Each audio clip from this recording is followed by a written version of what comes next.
So one last thing before we put in the Savax servo, I want to give you guys, those who want to look it up and buy it themselves maybe, is the model number is, if it can focus, let's read it out, SC-0254MG, meaning it's Metal Gears. And my reverse servo is S3003 by Futaba. My throttle servo, the stock one before I'm going to switch it, is the Traxxas 2055, non-waterproof. So, let's plop it in, shall we? So what you want to do is you want to fish it underneath its mounting holster. Bring it up. That's the wrong way. Stick it like that. A little wiggling jiggling. And there she goes. Just like that. Sav box is in. Looking nice. Flip it over. My muffler has been leaking a lot of oil lately. Look at that mess it's making. It's all that Castrol oil. And now what we're gonna do is we're gonna put in my Servo Saver, my servo. What do you call this thing? It's the thing that's not the Servo Saver, but the it doesn't protect your servo. Otherwise, it doesn't protect your servo basically if you smash something. But this is Metal Gear, so we should be fine. Hopefully. There she goes. Take our new Savox screw, the one that came with it. Stick it in there. Screw it in. I got this servo on eBay for about $36 in the making of this video. Might have gone up, might have gone down, depending on the future of who's watching this. But just for reference, at the time in the beginning of 2017, it was $36 shipped from eBay to my door. Alright, that's good enough. Don't over tighten it. And next year, you can just stop here and plop screws in right there, but I still got this thing. My Integi shiny thing. My Integi skid plate.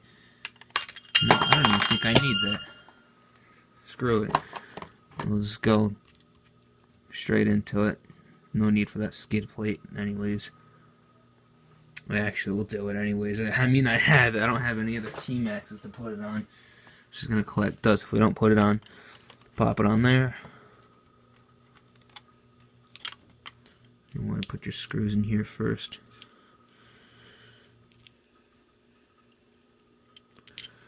At the moment, I only have 3 screws because I pulled one out from when one of the holes were stripped. Over time, these threads in the screw holes, they just get kind of tired and they, wear and tear pulling out the servo all the time. That just makes them quit.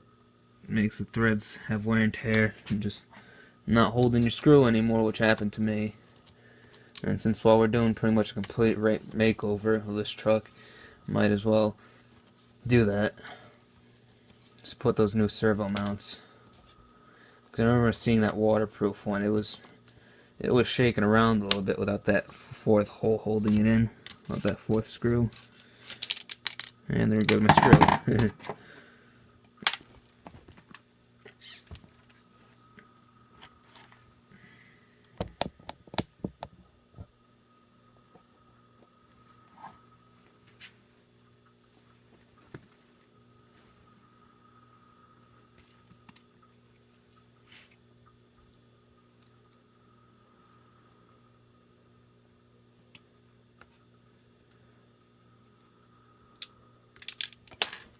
Hold on a minute. So next up, I want to take my waterproof Traxxas servo and swap it with my non-waterproof, weaker Traxxas servo. So overall, we'll have more torque in this truck, but we'll lose a waterproof factor. Well, I mean, it's a nitro. Come on, man. You're really going to drive into water with a nitro. So we're going to pull out all this. here while we have the receiver out. We might as well do the servo. And make sure you keep those screws in hand, or put them on your magnetic tray if you have one. They're pretty cheap to get them for like $4 at Harbor Freight.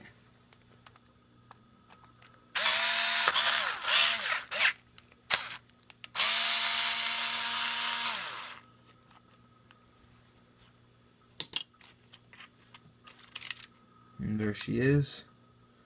Good old Traxxas 2055 servo. I don't remember how much torque this has. I think it's like 60 or 70 or 80 ounce of torque. This has about 125, so plop her in. Should be good to go. So fish this wire lead underneath the mounts for it. And just make sure that you have the right polarity when you're putting it inside your receiver. Make sure that the metal connections of the servo that you're connecting is facing north. For example, I'll give you an example here. This tripod will stay still. So, take Savox for example. Mr. Savox, you can see the metal ends on this side, not on this side. Take my receiver, and as you can see, the metal ends are facing north. This is north. Up there is north. These are metal parts north. Stick it that way. So the metal part of the lead is facing that way. Just make sure you have that right. You don't want to wreck your receiver or your servo.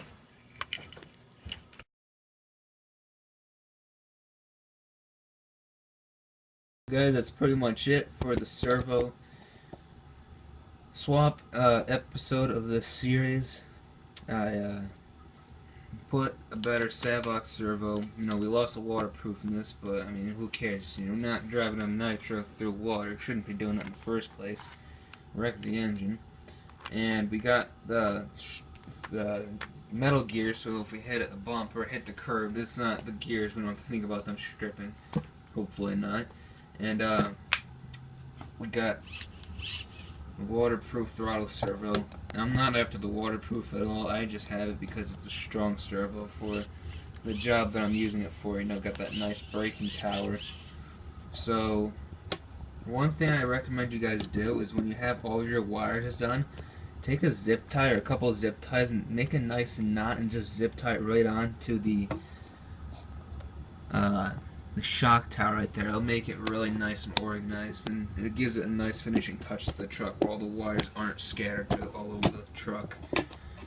And another upgrade I recommend doing on your T-Maxx or any truck this that has disc brakes is right where the brake pads are, right where the discs and the brake pads meet. I took a spring from a pen and I stuck it in there, and it helps, you know, it's almost like a caliper of a car on the brakes. It immediately retracts, so the springs are pushing in between. You'd have to pull out the screw, pull out this side of the pad, pull out this side of the caliper, slide in the spring, slide in the caliper, screw it in. Make sure you have equal distance of screws, and you should have a much better braking power, and it's more crisp, the way I like to call it. So that's it for this episode. See you guys in the next part.